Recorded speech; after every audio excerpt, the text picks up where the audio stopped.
नमस्कार. खास बातमध्ये मी निखिला. राष्ट्रीय स्वयंसेवक संघाचं मुखपत्र असलेल्या मल्याळम केसरी या साप्ताहिकामध्ये नथुराम गोडसेनं गांधीजींची नव्हे तर पंडित नेहरूंची हत्या करायला हवी होती अशा आशयाचं विधान छापलं गेलंय. कायम संभ्रमावस्था निर्माण करणाऱ्या राष्ट्रीय स्वयंसेवक संघाला अशा प्रकारचं विधान करून नक्की साधायचे तरी काय, हा प्रश्न आता विचारला जातोय.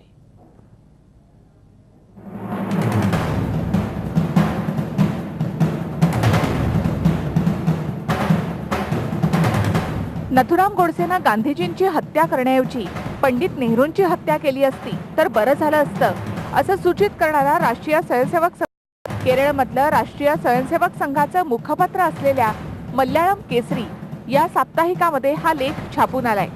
या लेखामध्ये काय काय मुक्ताफळं उधळली आहेत ते आपण पाहूया. देशाची फाळणी आणि अधोगतीला राष्ट्रपिता महात्मा गांधी नव्हे तर पंडित जवाहरलाल नेहरू हे जबाबदार होते. पंडित नेहरूंच्या स्वार्थी स्वभावामुळे देशाची फाळणी घडून आली. पंडित नेहरूंना गांधीजींबद्दल काहीही आत्मीयता वाटत नव्हती.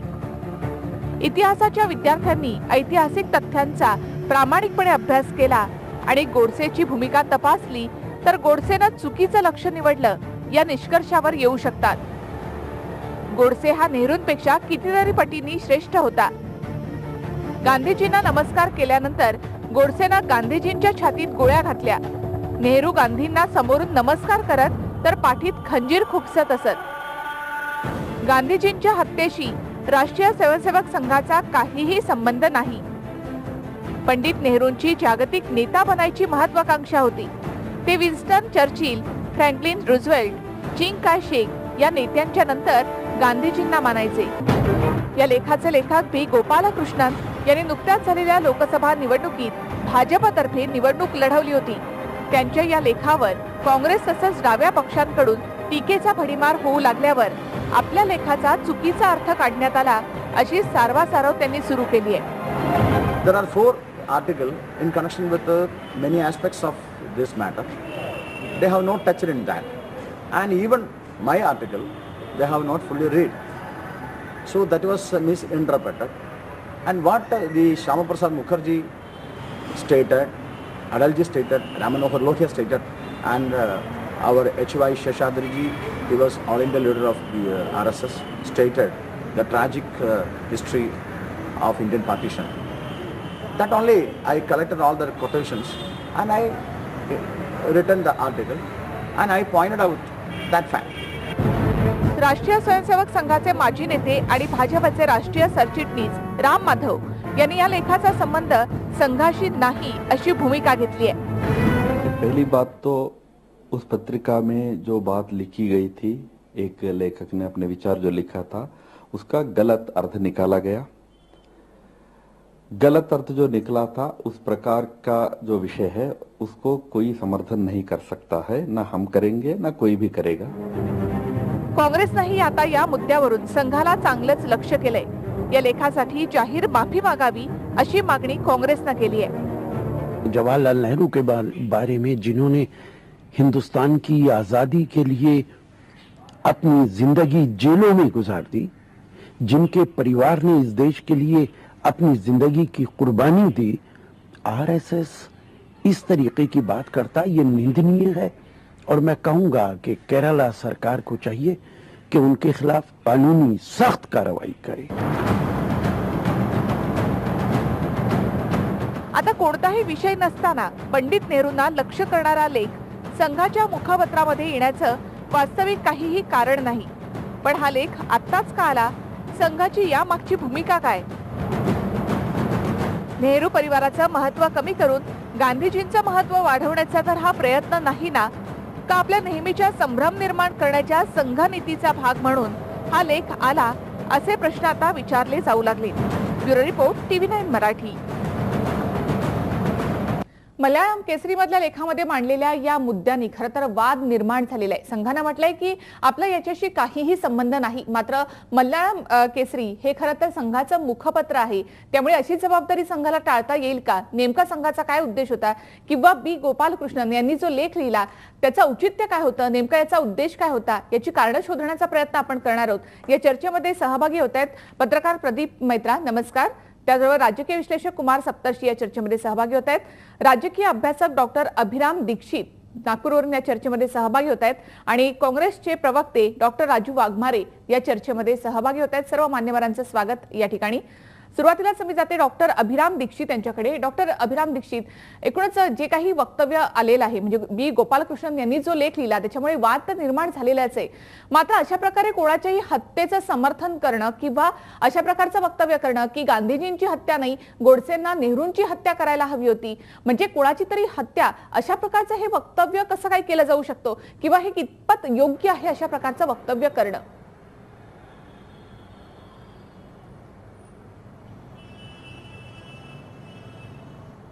मुळात म्हणजे राजकीय हत्येचं किंवा कुठल्याही हत्येचं समर्थन करणं हाच मुळात मूर्खपणा आहे। पण तुम्ही आमची अडचण समजून घ्या ना। पहिल्यांदा तुम्हाला आमच्या काही अडचणी समजून घ्यायला लागतील। सुरुवातीला आम्ही कुणाला तरी मारायचं म्हणजे देशाचं भलं होतं असं एक मनात पक्क ठरवलेलं आहे। आता आमचे जे सध्याचे ब्लू आईड बॉय आहेत त्यांनी गांधींना आपलंसं केलेलं आहे। पहिल्यापासून निवडणुकीच्या पूर्वी आणि निवडणुकीच्या नंतरही भाजपच्या नेतृत्वाकडून आणि नरेंद्र मोदींकडून मुख्यतः गांधीजींना आपलंसं करण्यात आलेलं आहे। पटेल तर त्यांचेच पहिल्यापासून, त्यामुळे आता उरलं कोण, तर त्याची जबाबदारी नथुराम गोडसेंना त्यामुळे त्यांनी कदाचित नेहरूंना मारण्याची दिली असावी।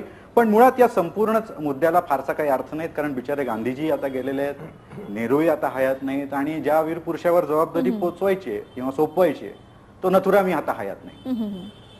संघाने संपूर्ण गोष्टीपासून स्वतःला दूर ठेवलेलं आहे, ते बरोबरच आहे, त्यांनी योग्यच केलेलं आहे। डॉक्टर दीक्षित, मग काय इतिहास बदलण्याचा प्रयत्न होतो या माध्यमातून? फाळणी झाली, वाईट झाली, कुणाला तरी मारून ते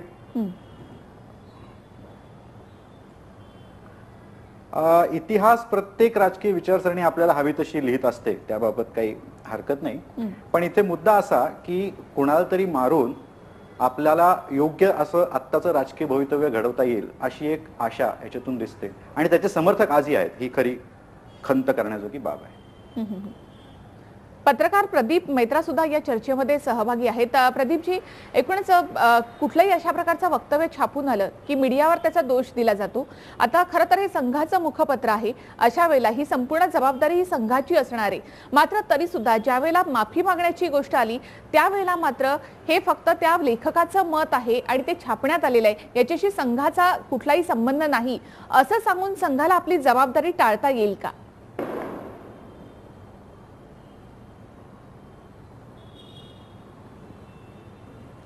नाही, मला असं वाटतं की हे बरोबर नाही आहे। मी गेल्या 25 वर्षापासून RSS कव्हर करतो आणि RSSचा जर गेल्या 25 वर्षाचा तुम्ही जर त्यांचे जे प्रमुख आहे त्यांच्या जर भाषण वाचले तर सर्व भाषणांमध्ये आपल्याला हे दिसेल की नेहरूबद्दल टीका म्हणजे हे मोरलेस एव्हरी स्पीचमध्ये असायचं आणि गांधीबद्दल त्यांचे जे आदर आहे हे आता सुरू झाले नाही। त्यांनी ह्या लोकांना माहीत झाले की गांधी इतके डीप रूटेड मास लीडर होते, त्यांना डिसमिस करणं म्हणजे हे काही सोपी गोष्ट नाही आहे। आणि त्यामुळे जेव्हा BJP स्थापन करण्यात आले 1980 मध्ये, तेव्हा आपल्याला माहीत आहे की तेव्हा त्यांनी गांधीयन सोशलिझमच्या ते गोष्टी केले। म्हणजे हे विडंबना आहे, ज्या गांधीला या लोकांनी मारले त्या पक्ष म्हणजे त्या संघ परिवारचा एक पक्ष ते गांधीयन सोशलिझमच्या गोष्ट तेव्हा केले होते आणि गांधीला ते आता त्या लोकांना वाटते की गांधीला विसरून हे सर्व काही करणे अशक्य आहे आणि त्यामुळे त्यांनी टार्गेट नेहरूचा पूर्वीपासून केले आणि त्याचा एक भाग म्हणून बहुतेक हे जे काही लेख आले आहेत त्याचाच एक भाग आहे। काँग्रेसचे प्रवक्ते डॉक्टर राजू वाघमारे आपल्यावर आहेत। राजू वाघमारे, एकूणच काँग्रेसवरचा किंवा गांधी नेहरू घराण्यावरचा जो काही राग आहे संघाचा, तो राग अशा प्रकारे व्यक्त होतोय लेखामधून किंवा एखाद्या वक्तव्यामधून? गांधी घराण्यापेक्षा या संपूर्ण देशाच्या लोकांना कसं फसवता येईल याचं जे षडयंत्र RSSनी आखलेलं आहे त्याचाच एक भाग म्हणून हा लेख प्रसिद्ध करण्यात आलाय। म्हणजे जर आपण विचार केला तर RSSनी आणि बीजेपीनी नेहमी गांधींच्या तत्वाचा आणि त्यांच्या स्वतःच्या व्यक्तिमत्वाचा नेहमी द्वेष केला. म्हणजे ज्यांनी गांधींची हत्या केली किंवा ज्यांनी गांधींच्या विचारांची हत्या करण्यात आपलं संपूर्ण कारकीर्द घालवली, तेच लोक आता हातात झाडू घेऊन जणू काही गांधी RSSचेच होते किंवा गांधी आपलेच होते, ही भावना लोकांमध्ये का पसरवतायत? कारण त्याचं कारण असं आहे की ज्यावेळी जगाच्या नकाशावर तुम्ही भारताला घेऊन जाता, त्यावेळी जगामध्ये महात्मा गांधींचं असलेलं स्थान किंवा महात्मा गांधींबद्दल असलेला आदर हा तुम्ही त्यांच्यापासून आणि या भारत देशापासून हिरावून घेऊ शकत नाही. मग ज्यावेळी आपण पंतप्रधान होतो, ज्यावेळी जगाच्या पातळीवर आपण वावरतो, त्यावेळी गांधींना जर आपण नाकारलं तर पूर्ण जगामध्ये आपली प्रतिमा किंवा आपल्या पक्षाची प्रतिमा ही वेगळी आणि मलिन होईल. त्याच्यामुळे गांधींना कसं जवळ करता येईल? नाहीतर आजपर्यंत मोदी 3 वेळा गुजरातमध्ये मुख्यमंत्री होते, किती वेळा साबरमती आश्रमाला त्यांनी भेट दिली, किती वेळा त्यांनी गांधीजींचे विचार घेतले. आता पंतप्रधान मोदी झाल्यानंतर बीजेपीला गांधीजींची आठवण का झाली? याचं कारण असं आहे की जगाच्या नकाशावर असलेलं गांधींचं स्थान आणि भारताचं असलेले विचार गांधीजींबद्दल हे नाकारू शकत नाहीत. मग आता नाकारू शकत नाहीत. गांधीजींनी स्वातंत्र्यापूर्वी 3 अटी घातलेल्या: हिंदू मुस्लिम ऐक्य, अहिंसा आणि संपूर्णता अस्पृश्यता निवारण. या 3 प्रमुख अटी गांधीजींनी फाळणीच्या वेळी स्वातंत्र्यापूर्वी घातलेल्या. स्वातंत्र्यपूर्वी अटींमध्ये या 3 अटींचा समावेश होतो. मग त्या अटी सोडल्या आणि स्वच्छतेसारखी मोहीम आपण राबवायची आणि गांधीजी जणू काही RSSचेच होते अशा प्रकारे त्याची भावना व्यक्त करायची आणि देशाला, म्हणजे राजकारणापासून तुम्ही वेगवेगळे लोकांचे प्रश्न राजकारणातून हाताळण्याचा प्रघात आहे. पण इकडे संघ आणि बीजेपी काय करतंय तर लोकांच्या गांधीजी बद्दल असलेल्या श्रद्धेचा उपयोग आपल्या स्वतःच्या राजकारणासाठी कसा करता येईल याच्या पाठीमागे पंतप्रधान मोदी आणि बीजेपी लागलेले आहेत. त्याच्यामुळे अशा प्रकारची वक्तव्य ते करतायत आणि अशा प्रकारे राष्ट्रपुरुषांमध्ये, मग ते सरदार पटेल असोत, ते पंडितजी नेहरू असोत किंवा महात्मा गांधी असोत, यांच्याबद्दल वेगवेगळे वाद आणि विचार निर्माण करायचे आणि जणू काही हे सर्व RSSचेच लोक होते अशा पद्धतीने स्वतःला पुढे न्यायचं, ही यांची चाल आहे. राजू वाघमारे यांनी जे आता काही मुद्दे मांडले किंवा नेमकं भाजपला गांधी प्रेमाचं इतकं भरतं का आलंय, यावर इतर मान्यवरांना काय वाटतं ते आपण विचारणार आहोत, मात्र एका छोट्याशा ब्रेक नंतर.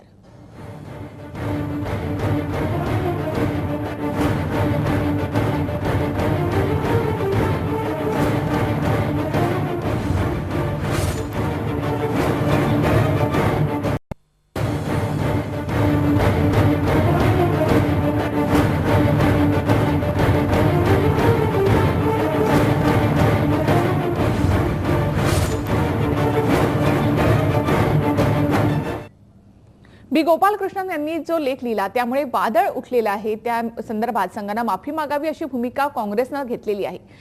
या ठिकाणी राजू वाघमारे यांनी मगाशी वेगवेगळे मुद्दे सुद्धा उपस्थित केले होते. कुमार सप्तर्षी राजकीय विश्लेषक या चर्चेमध्ये सहभागी आहेत.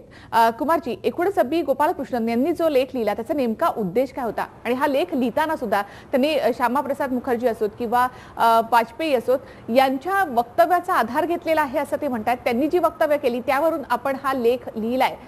नेमकं यामुळे सत्यता पटवण्यासाठी त्यांनी या सगळ्या महान प्रभूतींची नावं कदाचित घेतली असावीत. तुम्हाला काय वाटतं, काय नेमका उद्देश असेल याचा? हे फार सरळ आणि सोपं असं सत्य आहे की RSS ही काँग्रेसला विरोध करण्याकरता स्थापन झालेली आणि इंटेलिजन्स ब्युरोनी स्थापन केलेली एक संघटना आहे. त्या संघटनेला मिलिटरी सारखं स्वरूप आहे. त्यामुळे त्याच्यामधल्या सैनिकाला काही डोकं वापरायची परवानगी नसते. जो आदेश आहे त्याप्रमाणे त्यांनी वागायचं. आता या पद्धतीनं त्यांच्याकडे आतापर्यंत काडर असल्याने मास लीडर नव्हते आणि मास लीडर आता मोदी आल्यामुळे त्यांना असं वाटतंय की आपल्याला जमतंय, आपल्याला भट्टी जमली म्हणून मग मोदी झाल्यामुळे RSS परिवारातल्या सगळ्या संघटना प्रचंड उन्मादी होऊ लागल्या. मग ते हिंदू राष्ट्र सेना असो, ते किंवा श्रीराम सेना असो किंवा काही त्यांच्या विश्व हिंदू परिषद, त्यांच्या 30-40 संघटना आहेत. त्या मोदी त्यांच्यावर ऍक्शन घेणार नाही त्याची खात्री आहे त्यांना, म्हणून ते हे सगळं बोलून बघताय. आणि याच्यामध्ये ते भारतीय लोकांचं जनमत आजमावत आहे की जर भारतीय जनमानसात जोपर्यंत गांधीजी आहे तोपर्यंत RSS एव्हरेस्टवर झेंडा लावू शकत नाही. छोट्या मोठ्या आपल्या याच्यावर एखाद्या शिखरावर ते झेंडा लावते, पण जोपर्यंत महात्मा गांधी लोकांच्या मनात आहे भारतात तोपर्यंत ते एव्हरेस्ट जिंकू शकत नाही. आता मग त्यांनी मधल्या काळात काय केलंय की पटेल मोठे आणि नेहरू लहान, तर ही त्यांची स्ट्रॅटेजी आहे. कोण अटल बिहारी म्हणले काय म्हणले ते काय फार मोठे महान संत आहेत का म्हणणारे, पण हे असं कसं म्हणू शकतात. ते यांना ते नरेंद्र मोदींनी स्लोगन दिलं की काँग्रेस मुक्त भारत. काँग्रेस मुक्त भारत म्हणजे स्वातंत्र्य लढ्यामध्ये निर्माण झालेली मूल्य त्याच्यापासून भारत मुक्त करायचा. म्हणजे इतिहास हा मोदींपासूनच सुरू झाला. याच्यापूर्वी भारताला इतिहासच नव्हता. मोदी हे आकाशातून अवतरले आहेत. बाकी चालला होता तो नुसता गोंधळ होता की जी बोलण्याची भाषा आहे. 60 वर्षात काहीच घडलेलं नाही. मी काँग्रेसचं काही त्यांच्या भ्रष्टाचाराचं समर्थन करत नाही, पण काँग्रेसने प्रगती केली नाही असं म्हणणं फक्त आंधळे माणसं म्हणू शकतात. तर हे सगळं स्वतःपासून सुरू झालंय आणि त्या सुरू होण्यामध्ये यांना समांतर गांधी व्हायचे, यांना समांतर नेहरू व्हायचे सगळं. मग आता ती नेहरूची जागा नष्ट केल्याशिवाय यांना कसं काय निर्माण होईल. आणि हे यांचे प्रयत्न आधीपासून झाले. एक शरद पोंक्षे नावाचे नथुराम गोडसे बोलतो या नाटकात नथुरामचं काम करणारे थोर नट आहेत. त्या ब्राह्मणांमध्ये अत्यंत प्रिय आहेत. तर त्यांचं पुण्यामध्ये एक सभा झाली काही महिन्यांपूर्वी. त्यात त्यांनी सांगितलं की जेलरनी नथुराम गोडसेंना प्रश्न विचारला, तुम्ही गांधीजींची हत्या कशाला केली, म्हातारा मरणारच होता, त्याऐवजी तुम्ही नेहरूंची हत्या करायला पाहिजे. तर आता यांना हा देश सगळा कॉर्पोरेटला विकायचा आहे, भांडवलदारी सिस्टीम आणायची. तर सोशलिस्ट अंश असलेल्या कोणालाही ते ठेवणार नाहीत. एखाद्या पोळ्याने पुसून टाकावं जसं इतिहासातून पुसून टाकण्याचा प्रयत्न होतोय. कुमारजी, पुन्हा एकदा मी तुमच्याकडे येते. मात्र डॉक्टर अभिराम दीक्षित आपल्या बरोबर आहेत. डॉक्टर दीक्षित, एकूणच काँग्रेसची प्रतीकच नष्ट करायची आणि त्यानंतर काँग्रेसला पूर्णपणे नेस्तनाबूत करायचं, संपवून टाकायचं, अशी काही रणनीती आहे का बीजेपी किंवा संघाची?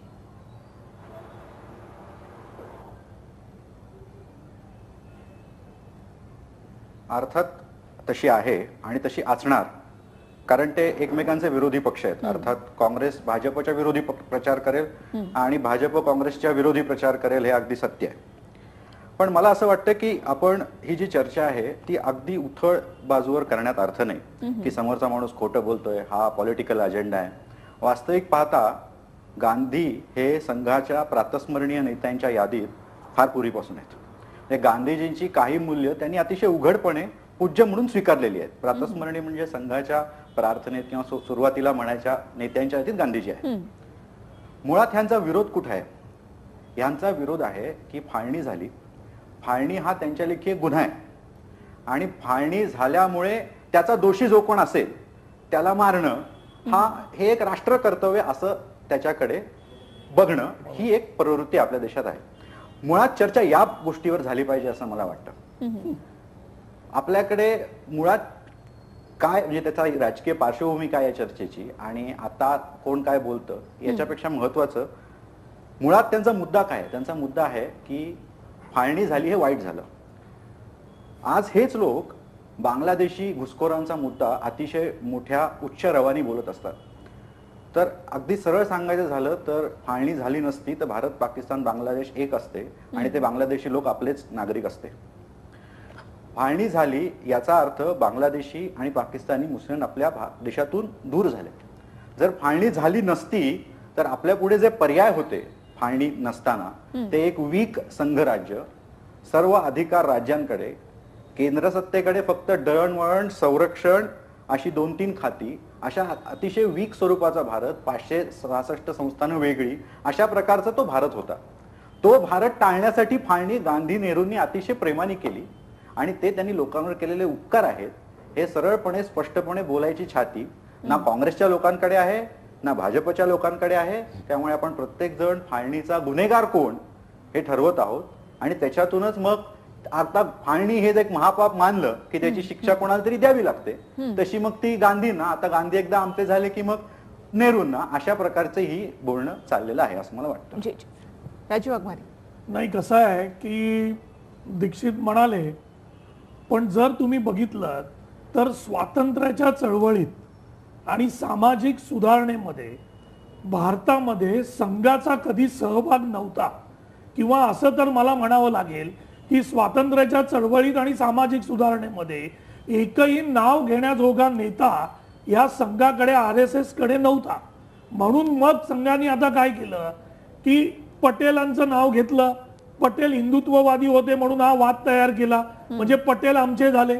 आता गांधीजींचे जे मुद्दे होते, महत्वाचे मुद्दे, ते बाजूला टाकले. लोकांची जी श्रद्धा गांधीजींवर आहे त्याचा वापर आपल्यासाठी काय करावा लागेल, तर स्वच्छतेच्या मोहिमेचं स्वतः हातात घेऊन, म्हणजे ज्यांनी त्यांची हत्या केली त्यांनी जर ज्या बंदुकीने हत्या केली, आता त्याच हातामध्ये जर तुम्ही झाडू घेताय आणि लोकांची फसवणूक करताय, तर म्हणजे असं का? जर त्यांच्याकडे सामाजिक सुधारणा किंवा स्वातंत्र्य आंदोलनात राष्ट्रीय स्वयंसेवक संघाचा सहभागच नव्हता, मग तुम्हाला फाळणी केलेल्याचा राग येण्याचा प्रश्न येतोय कुठे? तुमचा एकही नेता नाही. तुमच्या संघटनेवर फाळणीच्या आधी इंग्रजांनी बंदी घातली स्वातंत्र्यपूर्व काळात. स्वातंत्र्यानंतर राष्ट्रीय स्वयंसेवक संघावर 3 वेळा बंदी घालण्यात आली. नेहरूंनी ती बंदी उठवली, कल्चरल ऑर्गनायझेशन म्हणून यांना मान्यता दिली. आणि आम्ही, तुम्ही सांगितलं की राष्ट्र स्वयंसेवक संघाने सांगितलं की आम्ही राजकारण करणार नाही, आणि पूर्ण वेळ राजकारण आणि अशा पद्धतीच्या यांनी सगळ्या गोष्टी केल्या. म्हणजे जमशेदपूरला कलकत्त्याची जी दंगल झाली, त्या कमिशनरचा रिपोर्ट आहे की यांच्यावर जी बंदी घातलेली आहे त्या बंदीचा उपयोग किंवा ती बंदी याच्यासाठी घातली कारण यांनी दूषित केलेलं जे वातावरण आहे त्याच्यामुळे दंगल झाली. हा त्यावेळच्या 1979च्या त्या कमिशनरचा रिपोर्ट आहे. राष्ट्रीय स्वयंसेवक संघावर बंदी घातली त्यावेळी. म्हणजे अशा प्रकारे ही संघटना आहे. मग ह्या संघटनेला कोणी अधिकार, आणि तुम्ही कोण? तुम्ही स्वातंत्र्याच्या चळवळीत तुमचा एकही नेता दाखवा. राष्ट्रीय स्वयंसेवक संघ त्यावेळी बाजूला राहिलेला होता. मग आता यांना स्वातंत्र्याचं भरतं कसं आलं?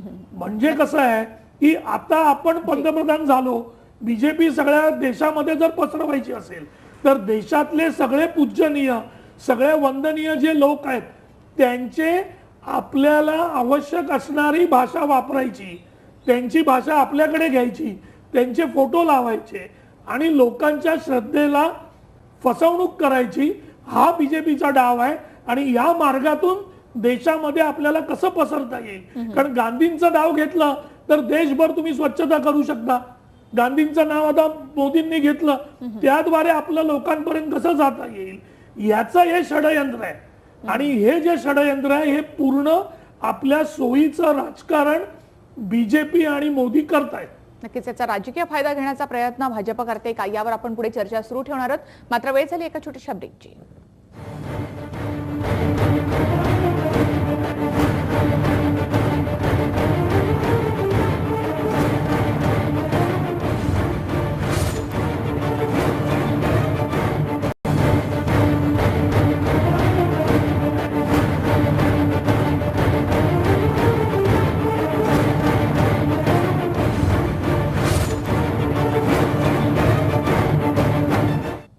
ब्रेकनंतर थेट जाऊयात कुमार सप्तर्षी यांच्याकडे. कुमारजी, एकूणच अशा प्रकारचे जे वक्तव्य करणारे किंवा अतताई विचार मांडणाऱ्यांची हिंमत केंद्रात भाजपचं सरकार आल्यामुळे वाढली आहे?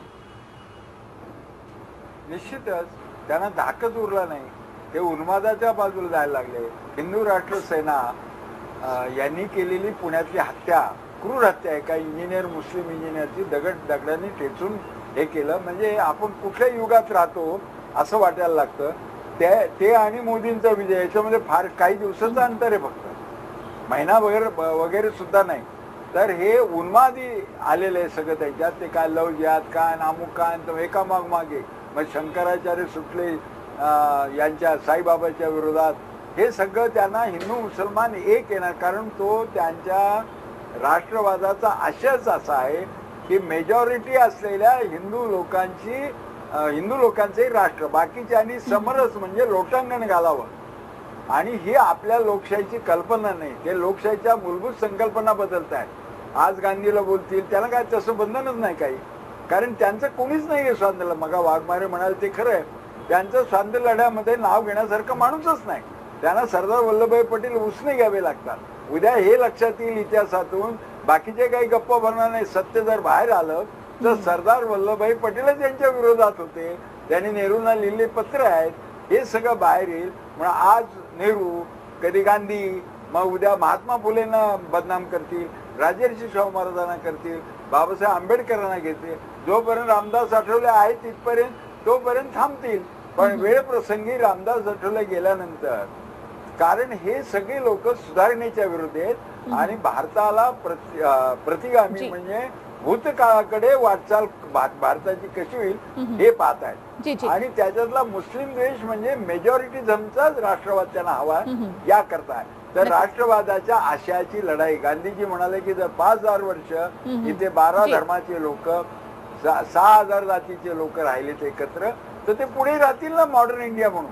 यांना मॉडर्न इंडिया नको आहे आणि गांधीजींचा राष्ट्रवादाचा आशय नको आहे. जी जी जी कुमारजी, पुन्हा एकदा येते मी तुमच्याकडे. प्रदीपजी, एकूणच जर आपण पाहिलं तर अशा प्रकारची ही विचारसरणी ही RSS कडून हे जे काही वक्तव्य केले जातात किंवा अशा प्रकारचा लेख जे आलेले आहेत, तर हा खरंच काही कट आहे का, किंवा ही आधीची काही रणनीती आहे संघाची आणि त्यामुळे वातावरण बिघडते का?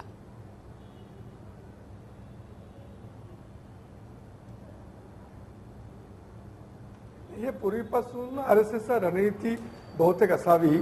कारण मी पूर्वी सांगितले होते की RSSचं जे चीफचं जे दरवर्षाचं जे भाषण आहे विजयादशमीच्या वेळा, त्यात नेहरूवियन जे मॉडेल ऑफ इकॉनॉमी ते टार्गेट व्हायचा आणि पूर्वीपासून ते नेहरूला विरोध करत आहे.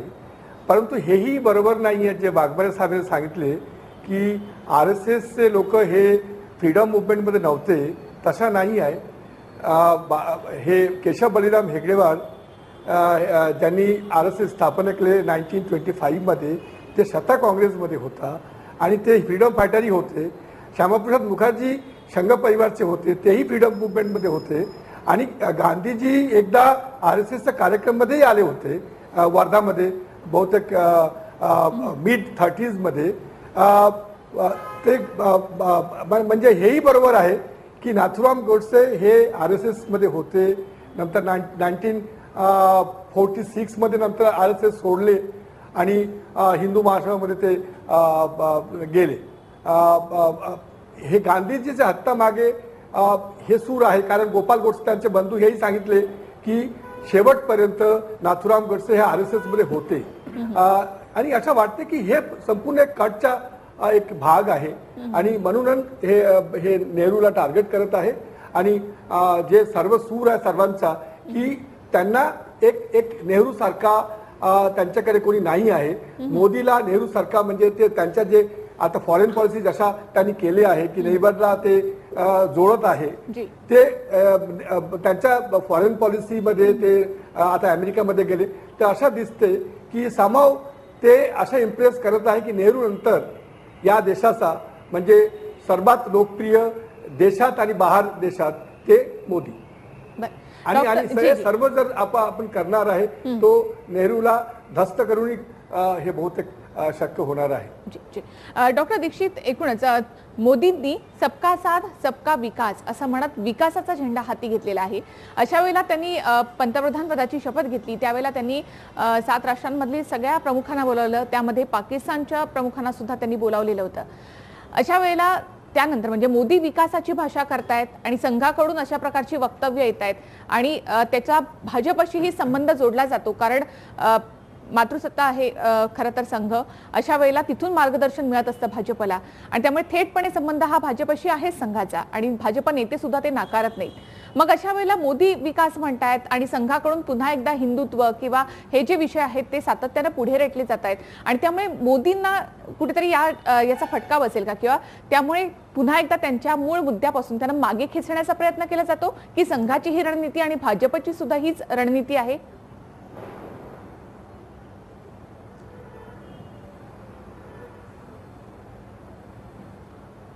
मला असं वाटतं आपण इतक्या सुपरफिशियल पातळीवर याची चर्चा करून उपयोग नाही.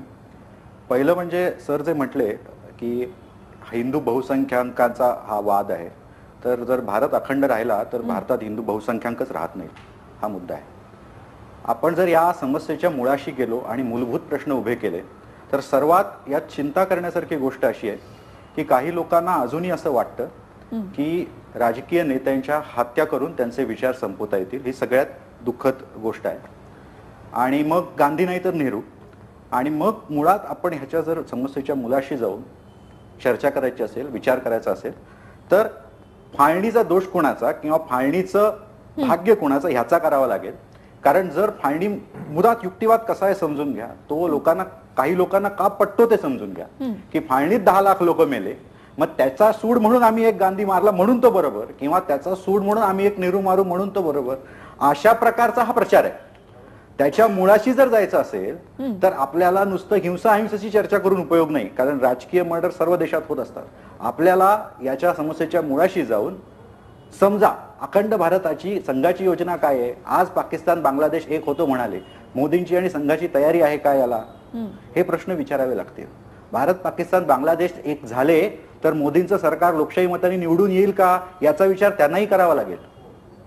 या समस्येच्या मुळाशी जाऊन फाळणी का झाली, त्याचे परिणाम का झाले, जर फाळणी झाली नसती तर भाजप या देशात निवडून आला असता का, हा प्रश्न आपल्याला भाजपला विचारावा लागणार आहे.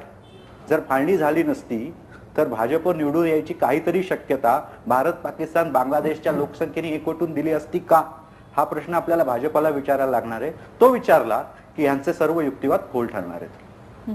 राजू नाही, दीक्षित सर म्हणतात ते बरोबर आहे एका अर्थाने, पण जर ह्याची जी बाजू आहे दीक्षित साहेब, की जो पाठीमागचा विचार यांच्याकडे नाही, आता यांची रणनीती अशी आहे की या भारत देशामध्ये आता बीजेपीचं सरकार आलेलं आहे, मग आता आमचं सरकार आलं, मोदी तर ही भाषा स्वतः पंतप्रधान म्हणून वापरू शकत नाहीत, मग आपण काय करायचं, तर आपल्याच RSSच्या किंवा इतर लोकांकरवी आपण अशा प्रकारचे वाद तयार करायचे.